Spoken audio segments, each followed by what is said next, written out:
So it's actually really simple. I have some leftover tomato sauce here that I made the other day, which is grated, already filled with different types of flavors and everything. So I'm just gonna take a little piece of whole wheat baguette that I have here, split it right down the middle. Okay, you want to make sure that you leave some space in between, and you just flatten it out basically. Now, really simply enough, put maybe about 1 tablespoon of olive oil right here on the bread. All right. Then I'm just gonna take my spoon and make sure that it's flattened out. Then we're gonna take our tomato sauce and just really spread a light layer. You don't want it to get too soft inside. So a light layer will do perfectly. Now, keep that to the side here.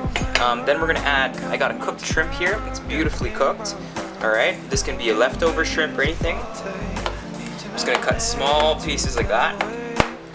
Okay. Really simply enough, I'm gonna take the shrimp, spread it out a little all over onto the pizza. Remember, about pizza bread, it's all about balance. If it's overcharged, then it won't be great. Then I've got some nice chorizo here. So I'm gonna put some slices of chorizo right there, just like a pepperoni pizza basically. Inside, just like that. Then, of course, one of the most important parts, we're just gonna take some black pepper. So we've got a bit of black pepper here. Then I'm gonna take some capers just to really bring out that saltiness. I'm not gonna add salt because already the chorizo is quite salty, and then I'm adding a little bit of capers here just to really brighten up the dish with that vinegary taste that we all love. Next, I'm using Perfect Italiano mozzarella cheese right here. Really simply enough, I like to shave mine quite thinly. So I'm gonna use maybe maybe just 1 tablespoon. Should do 1 or 2 tablespoons.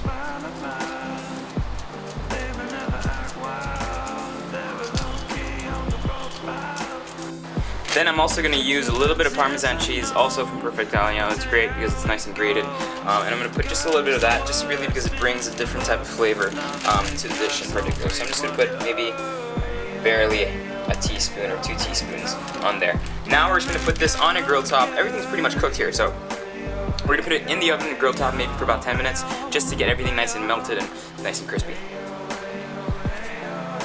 So after maybe just 10 minutes or 5 to 10 minutes in a 200 centigrade oven, when you just really have that nice and burnt foundation, that's exactly the type of texture you want. So it's still soft here, but in the same time it's nice and crunchy. And then I also have some nice, beautiful baby arugula. Of course, if you don't have it, you can just add some regular, regular arugula that you can find fresh or whatever. And then I'm gonna add some olive oil just to finish it up on top, just like that.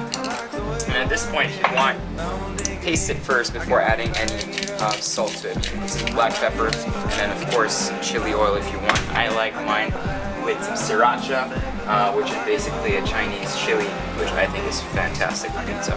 So I'm gonna put some of that right on top of that. And you've got a really awesome homemade pizza bread that I think is just great.